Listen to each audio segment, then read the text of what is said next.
Yo, what's going on, everybody? We are back for another one. MUT video breakdown. This video, guys, I'm going to talk about the solos that I feel you absolutely have to do. You just have to do these solos, in my opinion, if you want to do what's best for your team. Like I said, I haven't spent a dime. You guys see my team in the last video, but I will quickly just glance over them again. 91 overall. Got some valuable cards, some cards that aren't super high priced, but nonetheless, a team I'm very, very satisfied with. And this was all done without a dollar spent. And I haven't played too many head-to-heads either. I will show you that in a moment here as well. Now, I have played a lot of wagers and stuff, but no money spent. So, first things first, I will show you guys my head-to-head seasons. I don't even have the best record. I mostly just lab when it comes to this. I am in pro second string. Yep, pro second string. That's about how many head-to-head games I've played. I can show you the record here. It's really not that great. 26-3. I just don't play much head-to-head. I've completed, 2 seasons, 2 Super Bowl wins, and probably get another Super Bowl if I play this season. Nonetheless, that's besides the point here. My point here was I just don't play that much head-to-head. It's mostly wagers. That's pretty much all I play. But if you want to get coins safely and quickly, these solos are the way to do it. So the first set of solos that you absolutely need to do, Journey and Journey 2. These are beautiful, beautiful solos, and I'll tell you why. It looks like there's a lot. I mean, all together, what are we looking about? 224 between the two? Look, man, these solos are short. They are quick. I mean, one of them, I think all you had to do was kneel the ball, and that was game. Like, there was like a minute left. All you needed to do was kneel the ball, and that was it. So, absolutely, do Journey 1 and Journey 2. And you can do those with the weaker team because the skill level isn't high or anything like that, and it doesn't take many coins. So, once you've completed those two, another thing I do recommend is doing the weekly ones. Definitely recommend the weekly ones, most of them. Because you just usually get some pretty decent stuff out of this. Like, these coin ups are nice because you can get 5K if you guess right. These Gatorade challenges are nice because if you're ever running low on contracts, go get yourself 250 contracts, and these are usually pretty easy as well. Team of the week you can do, team of the year. We got this on the 50. I'll probably do that later. But nonetheless, check out those weekly ones. Try to grind those as much as you can. Outside of the journeys. The next one I recommend doing is the original Style Master, the whole thing. Why? Because you get a very solid Quinn, the free safety for the Lions. He's good. And then you also get Tony Romo, who you can sell. He's not worth that much, but he's decent, I guess. But anyways, you can sell him. But you get a decent amount of coins from these. And the reason why I recommend these is because they're pretty easy to do. It's not as difficult, in my opinion, as last year because this year, what you want to do is you look every time you complete a round, you get a card that gives you plus run stuff. So, like, once you get the rookie part done, they're going to give you like a bronze or a silver card, but he's going to have like plus 8 or 9 or 10 run stuff support, and it just makes it that much easier. So, whatever card they give you, go ahead and add that card to your lineup. You can look up the player name that they're going to give you, or you can just look up some other stuff to figure out what cards you get so you don't have to double buy that position. Like, for example, if you get a defensive end, a right end from the solo here from the Rams, then go ahead and just not buy a right end when you're putting your lineup together for the chemistry. So that's just a quick tip for that. But outside of getting a decent amount of coins and getting a good free safety and getting a Romo that you can sell or keep, the other benefit of doing these solos is your coaches. And I know coaches don't seem like a huge deal, but having that chemistry boost is just a nice thing. But not only do you get a chemistry boost, you get a stat boost from these coaches. So as you can see, Tomlin's going to give you man coverage, man defense. Rex Ryan gives you +1 finesse move for your entire team, and pass rush chemistry. Pete Carroll, zone defense chemistry, and he gives you +1 zone coverage for your team. Jason Garrett, speed run, juke move. Jay Gruden, you're going to get trucking, which isn't as big of a deal this year, but in prior years, this would have been a really, really dope coach to have. Like last year, I would have absolutely used this coach.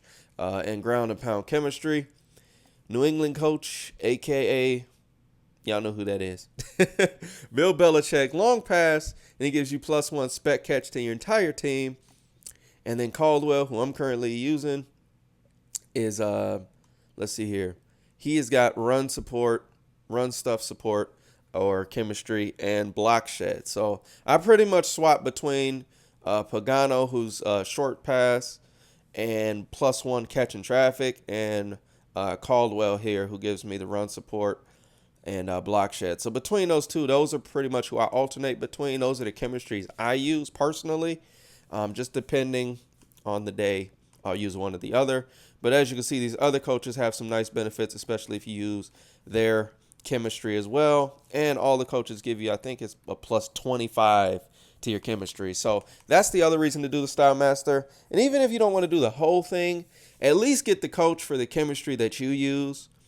So if you use ground and pound, go ahead and grab the Jay Gruden, do those ones. Or if you do man defense, grab Tomlin.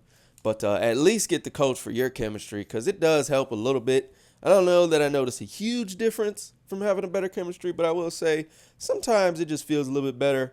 But despite the chemistry, at least you get that +1 stat in one of those areas, and that's always a nice bonus for your team. So that is what I recommend currently. If some more journeys come out, definitely add that to the list. Like if they come out with a journey 3, do those. The rest of these you can do as your plays. The gauntlets, I know a lot of people say do the gauntlets. The gauntlets are cool. Only issue I have with them is they just take a long time because they're a full game. The rest of these solos really aren't full games besides the styles. But the journeys, none of these are full games. A lot of these weekly ones aren't even full games. And then the styles are full games, but the reward is definitely worth it and worth the time, in my opinion, even at this point in the year. So if anybody has any questions, comments, or concerns, leave them in the comments below. I hope you guys enjoyed this video. Hopefully this helps you in building your MUT team, putting it together, and getting it to a nice little overall, or a nice team that you just like. I really don't care too much about overall. I care just more about the players and the stats themselves. But definitely go with some players you like. Oh, another recommendation for you guys for your solos is to get a solo lineup. And pretty much what I do is, like, if I pull a pack or something, like a pro pack, I don't really buy pro packs, but say I get a pro pack from doing, oh, that's what I forgot to mention. That is it. Sorry guys, we're not done yet. So these objectives every week, you can do these objectives. They'll give you like 3 different objectives. If you do those, you get like a pro pack and then something else, but you get a pro pack. And that's where I pretty much get my pro packs.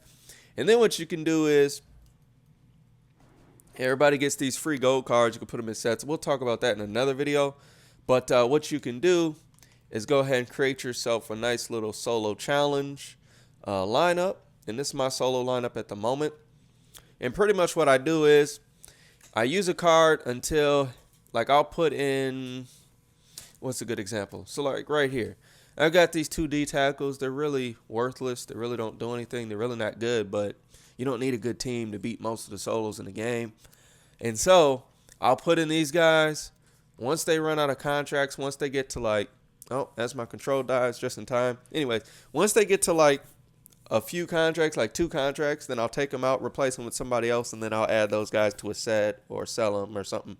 But I'll use up those contracts because that's a good way to conserve contracts. But other than that, yeah, that's it.